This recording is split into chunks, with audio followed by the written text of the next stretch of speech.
Hello all, welcome to Srikanth Motortech. SP दोनों का अक्षर है, नाम छोटा है लेकिन సౌండ్ बहुत बड़ा है। మైలేజ్ ఇచ్చే విషయంలో కావచ్చు, ఫ్యామిలీకి కంఫర్టబుల్గా ఉండే విషయంలో కావచ్చు, చిన్న చిన్న లాంగ్ రైడ్స్, సిటీ కమ్యూటింగ్ విషయంలో కావచ్చు, 125cc అస్సలు తగ్గేదే లేదన్నమాట। హోండా ఎస్పీ 125 కొత్త అప్డేట్స్ తోటి వచ్చింది। ఫుల్ ఎల్ఈడి హెడ్ ల్యాంప్ అలాగే మనకి ఆల్రెడీ ఉంది, కొత్తగా మారింది। డిజిటల్ కన్సోల్ ఉంది, బ్లూటూత్ కనెక్టివిటీ ఉంది, బ్యాక్ సైడ్ టెయిల్ ల్యాంప్ కూడా చేంజ్ చేశారు, గ్రాఫిక్స్ మారింది।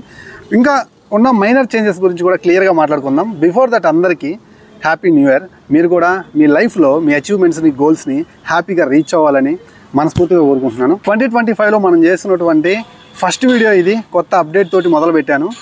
సో 80,000 మంది సబ్స్క్రైబర్స్ ఉన్నారు ఇప్పటి వరకు। సో కష్టపడి పనిచేస్తాను, రెట్టించిన ఉత్సాహంతో కొత్త రివ్యూస్ మీ దాకా తీసుకొస్తాను। ఇప్పటివరకు ఒక 80,000 మంది సబ్స్క్రైబర్స్ అయితే ఉన్నారు, త్వరలో 1,00,000 మందిని రీచ్ అవ్వాలని మనస్ఫూర్తిగా కోరుకుంటున్నాను। దానికి మీ సపోర్ట్ చాలా అంటే చాలా అవసరం, ప్రతి ఒక్కరు సపోర్ట్ చేస్తారని, వీడియోని లైక్ చేస్తారని మనస్ఫూర్తిగా ఆశిస్తున్నాను। ఎస్పీ 125కి సంబంధించినటువంటి ఒక కంప్లీట్ రివ్యూని ఈరోజు నేను మీకు అందివ్వబోతున్నాను। వీడియో ఎక్కడ మిస్ కాకుండా లాస్ట్ వరకు చూడండి। ముందుగా మారినటువంటి కొత్త ఫీచర్స్ తోటే మొదలు పెడదాం। సో ఇక్కడ మనకి ఇదివరకు బ్లాక్ అండ్ వైట్ కన్సోల్ అయితే ఉండేది, ఇన్ఫర్మేషన్ ఉండేది, కానీ ఇక్కడ మనకి ఇప్పుడు టీఎఫ్టీ కలర్ కన్సోల్ అయితే ఆఫర్ చేస్తున్నారు। ఇది చాలా మంచి విషయం। సో మనకి పైన కనిపిస్తుంది టాకోమీటర్ పార్ట్ అన్నమాట। సో ఇది ఇవ్వటం చాలా మంచి విషయం। ఇక్కడ మనకి ఎకో లోగో అయితే కనిపిస్తూ ఉంది। సో ఇక్కడ మనకి ఆర్పిఎం ఇండికేట్ చేస్తున్నారు। సో హై బీమ్, లో బీమ్ ఇక్కడ మనకు కనిపిస్తూ ఉంది। గేర్ పొజిషనింగ్ ఇండికేటర్ కూడా ఉంది ఇక్కడ మనకి। సో ఇది ఇప్పుడు న్యూట్రల్లో ఉంది। అలాగే ఇది 5 స్పీడ్ మాన్యువల్ గేర్ బాక్స్ తోటి రన్ అవుతుంది। ఇక్కడ స్పీడోమీటర్ కనిపిస్తుంది, అలాగే దీంట్లో చాలా ఇన్ఫర్మేషన్ ఉంది, నేను చెప్తాను। సో ఇక్కడ మీకు కనిపిస్తున్న పార్ట్ ఏదైతే ఉందో ఈ పార్ట్లో మీకు బ్లూటూత్ కనెక్ట్ అయిన తర్వాత లాట్ ఆఫ్ ఇన్ఫర్మేషన్ అయితే చూసుకోవచ్చు। ఇక్కడ ఉన్నటువంటి బటన్స్ని ప్రెస్ చేయడం ద్వారా ఇక్కడ దీన్ని మనం ఆపరేట్ చేయొచ్చు అనమాట। సో ఇప్పుడు మీకు చూస్తున్నారు చూడండి, ఇది వచ్చేసరికి ఈ స్పేస్లోనే turn by turn navigation system కనిపిస్తూ ఉంటుంది। అలాగే ఇక్కడ మీకు phone call alerts, message alerts కనిపిస్తూ ఉంటాయి। సో మీరు మ్యూజిక్ వింటుంటే ఆ ట్రాక్స్ కూడా మీరు ఇక్కడ చూసుకోవచ్చు అనమాట। సో ఇది చాలా మంచి విషయం। ఇలాంటి ఫీచర్స్ మనకి ఎస్పీ 125లో ఇదివరకు లేదని చాలామంది బాధపడేవాళ్ళు అనమాట। సో ఇది కూడా తీసుకురావడం వల్ల 125cc సెగ్మెంట్లో ఇది చాలా పవర్ఫుల్ వెహికల్గా ఇక ముందు సేల్స్ అయితే నమోదు చేస్తుంది అనమాట। సో దీనికి సంబంధించి బ్లూటూత్ కనెక్షన్ ఎలా చేసుకోవాలి, దీంట్లో ఉండే ఫీచర్స్, ఇవన్నీ డీటెయిల్గా నేను ఒక సపరేట్ వీడియో అయితే చేస్తాను। సో నెక్స్ట్ మనం మాట్లాడుకున్నట్లయితే హెడ్ ల్యాంప్ గురించే మాట్లాడుకోవాలి। సో ఇక మనకి ఇప్పుడు డిఆర్ఎల్స్తో కూడినటువంటి హెడ్ ల్యాంప్ అయితే ఆఫర్ చేస్తున్నారనమాట। సో ఇక్కడ మనకి ఫస్ట్ కీ ఆన్ చేసిన వెంటనే ఈ డిఆర్ఎల్స్ అయితే ఆన్ అవుతాయి। సో అలాగే హై బీమ్, లో బీమ్ అయితే ఉంటుంది। సో ఈ హెడ్ ల్యాంప్ని చాలా మంచిగా అయితే వీళ్ళు ట్యూన్ చేశారని చెప్పొచ్చు। ఈసారి చాలా చక్కగా అయితే కనిపిస్తూ ఉంది। సో నైట్ టైం విజిబిలిటీ ఎలా ఉందనే దాని గురించి కూడా నేను సపరేట్ వీడియో అయితే చేస్తాను। సో హెడ్ ల్యాంప్ అయితే మాత్రం చాలా యూనిక్గా ట్రై చేశారు। ఉన్న స్పేస్లోనే ఎక్కడా వేస్ట్ అవ్వకుండా స్పేస్ని ప్రాపర్గా యూటిలైజ్ చేస్తున్నారని చెప్పొచ్చు అనమాట। బట్ సైడ్ ఇండికేటర్ లైట్స్ మాత్రం హాలోజన్ బల్బ్ సెటప్ తోటి ఆఫర్ చేస్తున్నారు। ఫ్రంట్ ప్రొఫైల్లో మనకు వచ్చినటువంటి మరో పెద్ద update type C charging port. So ఇది ఇవ్వటం చాలా మంచి విషయం। ఇప్పుడు స్మార్ట్ ఫోన్లు ప్రతి ఒక్కరికి ఉన్నాయి, ఇక నుంచి ఎస్పీ 125 ద్వారా ఫోన్కి ఛార్జింగ్ చేసుకునే అవకాశం కూడా ఇచ్చారన్నమాట। సో ఇది ఒక మేజర్ అప్డేట్ అని చెప్పొచ్చు। ఇక బ్యాక్ సైడ్ చూసినట్లయితే ఎం షేప్ టెయిల్ ల్యాంపు, ఆల్మోస్ట్ ఇది ఎస్పీ 160 యొక్క టెయిల్ ల్యాంప్ అనుకోండి, డైరెక్ట్గా తీసుకొచ్చి దీనికి ఇచ్చేశారు। ఇది చాలా మంచి విషయం। ఫుల్ ఎల్ఈడి సెటప్ తోటి ఆఫర్ చేస్తున్నారు। సైడ్ ఇండికేటర్ లైట్స్ మాత్రం హాలోజన్ బల్బ్ తోటి ఇచ్చినారు। సో కాకపోతే హాలోజన్ బల్బ్ అయినప్పటికీ కూడా హజార్ లైట్స్ ఆఫర్ చేయాల్సింది, చాలా బాగుండేవి। సో బ్యాక్ సైడ్ నుంచి వెహికల్ చూడటానికి ఇలా అయితే ఉంటుంది। అండ్ ఇక్కడ మడ్గార్డ్లో కూడా చిన్న చేంజ్ నేనైతే నోటీస్ చేశాను। ఇదివరకు మనకు కాస్త ఇక్కడ వైడ్ ఉండేది, దీన్ని కాస్త నేరో చేశారన్నమాట। సో నాకైతే మాత్రం ఈ కొత్తగా వచ్చిన చేంజెస్ వ్యాలిడ్ చేంజెస్ అని నాకైతే అనిపించాయి। సో కొత్త ఎస్పీ 125లో ఇంజన్ పరంగా ఎలాంటి చేంజెస్ అయితే లేవు అన్నమాట। కిక్లార్ తోటి ఆఫర్ చేస్తున్నారు, 165mm గ్రౌండ్ క్లియరెన్స్ తోటి వస్తుంది। So 10.9 Nm torque, 10.7 bhp power తోటి ఇది మనకి చాలా చక్కగా ట్యూన్ చేశారు। ఇంజన్ అయితే బటర్ స్మూత్ ఉంటుంది। సో ఇంజన్ ఆన్లో ఉంది, ఒకసారి ఇంజన్ యొక్క బీటింగ్ వినొచ్చు।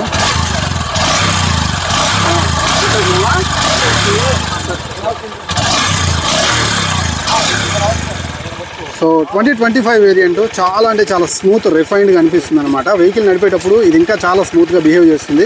సో ఒక 60 కిలోమీటర్ల లోపల కనుక వెళ్ళారంటే చాలా మంచి మైలేజ్ అయితే మాత్రం దీని నుంచి మీరైతే పొందొచ్చు అనమాట। సో దీనికి కారణం మనకి ఈఎస్పీ ఎన్హాన్స్డ్ స్మార్ట్ పవర్ అనేది జపనీస్ టెక్నాలజీ అనమాట। ఇది హోండా కంపెనీలో ఇంప్లిమెంట్ చేయడం జరిగింది, చాలా మంచి టెక్నాలజీ అని చెప్పొచ్చు। ఎవ్రీ డ్రాప్ ఆఫ్ ఫ్యూయల్ ఇక్కడ నుంచి మీరు మైలేజ్లో కన్వర్ట్ చేసుకోవచ్చు। రఫ్ అండ్ టఫ్గా వెహికల్ యూస్ చేయకుండా ఒక 60 బిలో నడుపుకునే వాళ్ళకి, సో డైలీ కమ్యూట్ చేసే వాళ్ళకి ఒక 65 నుంచి 70 కిలోమీటర్ల మైలేజ్ అయితే పొందొచ్చు అనమాట। సో ఇక్కడ చూసుకున్నట్లయితే మనకి కొత్తగా ఏసీజీ స్విచ్ అయితే ఆఫర్ చేస్తున్నారు। సో ఇది మనకి సెల్ఫ్ స్టార్ట్ లాగే యాక్ట్ చేస్తూనే ఇక నుంచి దీన్ని కనుక మీరు ఆన్ చేసి కింద కనుక ఆన్ చేసి పెట్టుకున్నారంటే మీరు ఎప్పుడైనా సరే ఒక సిగ్నల్ పాయింట్ దగ్గర ఆగున్నప్పుడు ఇది ఆన్ చేస్తుంటే ఆటోమేటిక్గా ఇంజన్ ఆఫ్ అయిపోతుంది, ఆ తర్వాత ఆటోమేటిక్గా ఆన్ అవుతుంది అనమాట. ఇక్కడ క్లచ్ ఇట్లా పట్టుకున్న వెంటనే. సో ఇది ఒక మంచి ఫీచర్. దీనివల్ల ఎవ్రీ డ్రాప్ ఆఫ్ ఫ్యూయల్ ఇక్కడ నుంచి మైలేజ్లో కన్వర్ట్ అవుతుంది. సో ఈ విధంగా కూడా మనకి అనవసరమైనటువంటి ఫ్యూయల్ వేస్టేజ్ అనేది తగ్గుతుందన్నమాట SP125లో. కొత్తగా మారినటువంటి గ్రాఫిక్స్, ఇదివరకు మనకి హోండా SP125లో ఉన్న గ్రాఫిక్స్ వేరు, ఇప్పుడున్న గ్రాఫిక్స్ వేరు. సో కంప్లీట్ డిఫరెంట్ గ్రాఫిక్స్ అయితే ఆఫర్ చేస్తున్నారు. సో ఇక్కడ మనం చూసుకోవచ్చు అనమాట. ఇది red colour variant, grey and red finishing తోటి అండ్ వైట్ కలర్ స్ట్రాప్స్ తోటి మనకు ఆఫర్ చేస్తున్నారు. హోండా 3D లోగో మనం ఇక్కడ గమనించవచ్చు. సో హోండా SP125cc అని చెప్పి ఇక్కడ మనకి స్టిక్కరింగ్ అయితే చూడొచ్చు అనమాట. ఇది కూడా మనకి 3D లోగో ఇస్తే ఇంకాస్త ప్రీమియంగా ఉండేదని నా ఒపీనియన్. సో గ్రాఫిక్స్ అయితే మాత్రం ట్యాంక్ మీద వెల్ డీసెంట్ ఉంది. సో చూడటానికి కూడా కాస్త అగ్రెసివ్గా వీళ్ళైతే ఆఫర్ చేస్తున్నారు. సో ఎవ్రీ ఇయర్ రిఫ్రెష్మెంట్ చూపించాలనే ఉద్దేశంతో హోండా SP125లో ఈ చేంజెస్ మనం నోట్ చేయొచ్చు అనమాట. ఇక మెటల్ ట్యాంక్ ఆఫర్ చేస్తున్నారు, 10.5 లీటర్స్ ట్యాంక్ అన్నమాట. అలాగే ఈ ఎక్స్టెన్షన్స్ వచ్చేసరికి మనకి ప్లాస్టికే ఉంటాయి, కానీ బాగుంది. బిల్డ్ క్వాలిటీ వైజ్ అయితే మిమ్మల్ని ఎక్కడ డిసప్పాయింట్ అయితే చేయదు. సో ఇక్కడ మనం చూసినట్లయితే handle bar, single piece handle bar offer చేస్తున్నారు. సో ఇక మఫ్లర్ ఎలిమెంట్ అనమాట ఇది. సో చాలా అంటే చాలా బాగుంది చూడటానికి. అండ్ ఇక్కడ మనకి డిజిటల్ కన్సోల్ చుట్టూతా ప్రీమియంగా ఉండే విధంగా కొంచెం మ్యాట్ సిల్వర్ అయితే ఆఫర్ చేస్తున్నారు. సో అలాగే ఇక్కడ మనకి స్విచెస్ క్వాలిటీ చూడొచ్చు, ఈసారి కొంచెం పెరిగాయని చెప్పొచ్చు ఇవి. సో వీటి ద్వారానే మనమైతే హై అండ్ వేరియంట్లో ఉన్నటువంటి ఈ కలర్ క్లస్టర్ని, దాంట్లో ఉన్న ఫీచర్స్ని మనం ఎక్స్పీరియన్స్ చేస్తాం. అలాగే ఇక్కడ పాస్ బటన్ ఆఫర్ చేస్తున్నారు, డెడికేటెడ్గా కంఫర్టబుల్గా ఉంటుంది. అలాగే ఇక్కడ మనకి horn button, side indicator lights ఉన్నాయి. సో ఇక్కడ ACG మోటార్ ఇది. అలాగే సైలెంట్ స్టార్ట్ అవుతుందన్నమాట.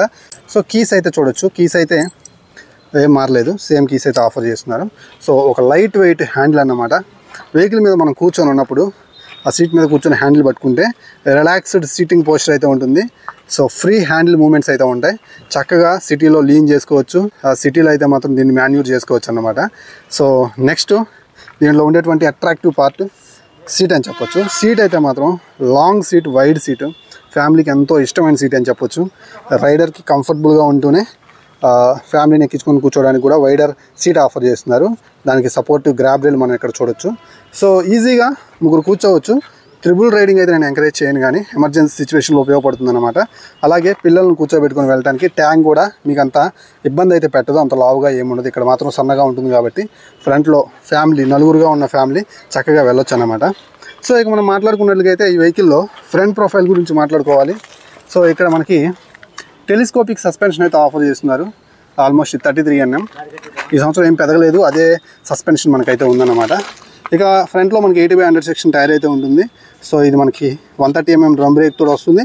అలాగే 240 mm డిస్క్ బ్రేక్ తోటి ఆఫర్ చేస్తున్నారు. సో ఇక్కడ మనం చూసినట్లయితే టైరు మనకి ఈ సైజులో కనిపిస్తుంటుంది. సో ఇక్కడ మడ్ గార్డ్, మనకి క్వాలిటీ మడ్ గార్డ్ అయితే ఆఫర్ చేస్తున్నారు. రిఫ్లెక్టర్స్ అయితే చూసుకోవచ్చు అన్నమాట. సో డిస్క్ బ్రేక్ తీసుకోవటం బెటరా, డ్రమ్ తీసుకోవడం బెటరా అని చాలామంది అడుగుతూ ఉంటారు. సో డిస్క్ అయినా డ్రమ్ అయినా అకార్డింగ్ టు యువర్ రైడింగ్ బట్టి ఆధారపడి ఉంటుంది. మీరు అగ్రెసివ్ రైడర్ అయితే బెటర్ బ్రేకింగ్ కోసం మీరు డిస్క్ అయితే తీసుకోవచ్చు. డిస్క్ తీసుకుంటే ఆటోమేటిక్గా కాస్త మెయింటెనెన్స్ కూడా ఉంటుందన్నమాట. సో డ్రమ్ అనుకోండి కొంచెం ప్రైజు తగ్గుతుంది కొనేటప్పుడు. అట్ ది సేమ్ టైం మీరు కనుక ఒక అగ్రెసివ్ రైడర్ కాకపోతే, ఫ్యామిలీ కోసం లిమిటెడ్ రైడర్ అయితే ఒక 60 దగ్గర యూజ్ చేసుకుంటారు అనుకుంటే డ్రమ్మే సరిపోతుంది అనమాట. సో ఇప్పుడు మీరు చూస్తుంది గ్రీన్ కలర్ అన్నమాట. సో నియాన్ గ్రీన్ చాలా బాగుందని చెప్పొచ్చు. డిజైన్ పరంగా, గ్రాఫిక్స్ పరంగా ఈ వెహికల్ చూడడానికి చాలా అంటే చాలా బాగుంటుంది. And my favourite colour also. So ఇక బ్యాక్ సైడ్ చూసుకున్నట్లయితే షార్ప్ టైల్ ల్యాంప్ అది చూడొచ్చు, LED tail lamp. And back side మీకు కనిపిస్తున్న మెయిన్ ఎలిమెంట్ వచ్చేసరికి శారీ గార్డు. ప్రొటెక్షన్ వైజ్ లేడీస్కి చాలా కంఫర్ట్ అయితే ఆఫర్ చేస్తుంది. సో అలాగే సస్పెన్షన్ కూడా గమనించినట్లయితే 5 step adjustable dual shock absorbers అయితే ఆఫర్ చేస్తూ ఉన్నారు. సో సస్పెన్షన్ వైజ్ అయితే మాత్రం యావరేజ్ సస్పెన్షన్ మీరు నోట్ చేయొచ్చు. సో అంత సూపర్ బంపర్ అని చెప్పుకోలేం, కానీ ఈ వెహికల్కి వెయిట్ పడ్డప్పుడు అయితే యాప్ట్గా ఇదైతే సరిగ్గా పర్ఫామ్ చేస్తుంది అనమాట. అండ్ ఇక బ్యాక్ సైడ్ నుంచి చూసినట్లయితే చైన్ అయితే క్లోజింగ్ ఇస్తున్నారు కాబట్టి మనకి ఎక్కడా కూడా ఎక్కువ మెయింటెనెన్స్ అయితే తీసుకోదు. సో టైం టు టైం కనుక మీరు లూప్ చేసుకుంటూ ఉంటే చైన్ స్పాకెట్స్ ఆల్మోస్ట్ అలా ఒక 30,000 కిలోమీటర్ల వరకు వాడుకోవచ్చు అనమాట. అలాగే బ్యాక్ సైడ్ చూసినట్లయితే దీని టైరు. సో ఈ టైర్ ఫస్ట్ చేంజ్ అనమాట ఈ వెహికల్లో. బ్యాక్ సైడ్ మనకు వచ్చేసరికి 100/80 సెక్షన్ టైర్ తోటి ఆఫర్ చేస్తున్నారు. సో ఇది MRF టైరు. దీనిలో మనకి ఇంకొక మ్యాక్సెస్ టైర్ కూడా ఉంటుంది. సో చూడటానికి కొంచెం వైడ్గా అనిపిస్తుంది, నాకు అనిపిస్తుంది. మరి మీకేమనిపిస్తుందో మీరు కామెంట్ అయితే చేయండి. సో అలాగే ఇక బ్యాక్ సైడ్ చూసినట్లయితే సో ఇక్కడ క్రోమ్ ఫినిషింగ్ మనం చూడొచ్చు. స్టీల్ క్రోమ్ ఫినిషింగ్ తోటి సైలెన్సర్ అయితే లిమిటెడ్ అయితే ఉంటుందన్నమాట. ఇక బ్యాక్ సైడ్ ఉన్నటువంటి ఫుట్ రెస్ట్లు అయితే వీళ్ళు ఏం చేంజ్ చేయలేదు. ఇవి కూడా కాస్త వైడర్ ఇచ్చినట్టుగా బాగుండని నాకైతే అనిపించింది. సో దీంట్లో మొత్తం మనకి 2 వేరియంట్స్ అయితే ఉంటాయి 2025 వేరియంట్లో. ఫస్ట్ వచ్చేసరికి స్టాండర్డ్లో మీకు పాత కన్సోలే ఉంటుందన్నమాట. అలాగే డిస్క్ డ్రమ్ము 2 ఆప్షన్స్ అయితే ఉంటాయి దీంట్లో. సో డిస్క్కి డ్రమ్ముకి 3000 రూపాయల డిఫరెన్స్ అయితే ఉంటుంది. సో ప్రైస్ డీటెయిల్స్ అయితే మాత్రం నాకు ఇంకా తెలియదు. నేను డిస్క్రిప్షన్ పోర్షన్లో ఇస్తాను, ఫస్ట్ కామెంట్లో పిన్ చేస్తాను, ఒకసారి చెక్ చేయండి. సో రెండోది వచ్చేసరికి high and variant, Bluetooth connectivity high and variant. దీంట్లో ఓన్లీ డిస్క్ అయితే వస్తుంది. ఇదే ప్రీమియం వేరియంట్. సో దీంట్లో ఓన్లీ డిస్క్ అయితే ఉంటుంది. ఇదే ప్రీమియం వెహికల్ కూడా. ఇది కొంచెం ప్రైజీగా ఉండొచ్చు. సో ప్రైస్ డీటెయిల్స్ అయితే నేను మీకు ప్రొవైడ్ చేస్తాను. ఇక కలర్స్ వైజ్ వచ్చేసరికి నేను ఆల్మోస్ట్ మీకు అన్ని కలర్స్ చూపించాను. ఇది మ్యాట్ బ్లూ కలర్ అన్నమాట. అలాగే ఇక రెడ్ కలర్ ఒకటి మిస్ అయింది. ఇక బ్లాక్, రెడ్, అలాగే నియాన్ గ్రీన్. సో నేను మొత్తం మ్యాట్ గ్రే ఇవన్నీ చూపించేశాను. వీటిలో మీకు నచ్చిన కలర్ ఏదో లెట్ మీ నో కామెంట్ సెక్షన్లో కామెంట్ చేయండి. సో ఫైనల్గా ఈ వెహికల్ని ఎవరు కొనాలి అని అంటే, ఎవరైతే డైలీ కమ్యూట్ చేసుకుంటూనే ఫ్యామిలీని దించిన తర్వాత ఓవర్ ద టాప్ స్పోర్టియర్ వెహికల్లోకి వెళ్ళాల్సిన అవసరం లేదు, కొంచెం స్పోర్టియర్ కనిపిస్తే చాలు అనుకునే వాళ్ళకి. సో మిక్స్డ్ కండిషన్స్ అన్నమాట. అటు ఫార్మల్గాను ఇటు కాస్త స్పోర్టియర్ కనిపించేటువంటి మైండ్ సెట్ ఉన్న వాళ్ళకి ఈ వెహికల్ బెస్ట్ చాయిస్ అన్నమాట. సో ఎవరైతే స్టూడెంట్స్ ఉంటారు కదా, కాలేజీకి వెళ్ళి వచ్చిన తర్వాత వాళ్ళ ఫ్యామిలీ కోసం యూజ్ చేసుకోవడం, అండ్ మోర్ ఓవర్ వాళ్ళ పాకెట్ మనీ తోటి దీన్ని మెయింటైన్ చేసుకోగలగాలన్నమాట. మెయింటెనెన్స్ కాస్ట్ తక్కువ అవ్వాలి, మంచి మైలేజ్ రావాలి. మంచి మైలేజ్ 125cc బెటర్ మైలేజ్ ఇది ఇస్తుంది కాబట్టి మంచి మైలేజ్ రావాలని కోరుకునే వాళ్ళకి, సో ఫ్యామిలీ కోసం డెడికేటెడ్గా లాంగ్ సీటు కావాలని కోరుకునే వాళ్ళకి సో ఈ వెహికల్ చాలా అంటే చాలా మంచి వెహికల్ అయితే అవుతుంది. అలాగే కొత్త అప్డేట్స్ తోటి వచ్చింది కాబట్టి బయట ఉన్నటువంటి కాంపిటీషన్కి ఏమాత్రం తగ్గకుండా దీంట్లో ఉన్న అప్డేట్స్ సో కొంచెం చదువుకున్న స్టూడెంట్స్కి అయితే మాత్రం యూస్ఫుల్గానే ఉంటాయని నేను అనుకుంటున్నాను. ఆ colour console, Bluetooth connectivity, and కొంచెం మోడర్న్గా ఆలోచించే వాళ్ళకి, రోజులను బట్టి మారాలి అని ఫీల్ అయ్యే వాళ్ళకి ఈ ఫీచర్స్ ఎంతగానో ఉపయోగపడతాయని అయితే అనుకుంటున్నారు. అండ్ మీరేమనుకుంటున్నారో లెట్ మీ నో కామెంట్ సెక్షన్లో కామెంట్ చేయండి. సో దీనికి సంబంధించిన కంప్లీట్ రైడ్ రివ్యూ మన ఛానల్లో మేబీ రేపు ఎల్లుంట్లో రావచ్చు. సో వీలైతే ఈరోజే రైడ్ చేస్తాను. వీడియో మిస్ కాకుండా అంటే ఇప్పుడే మన ఛానల్ సబ్స్క్రైబ్ చేసుకోండి. మరో వీడియోతో మళ్ళీ కలుస్తాను. అంతవరకు సెలవు. నేను మీ Srikanth, signing off. Bye by.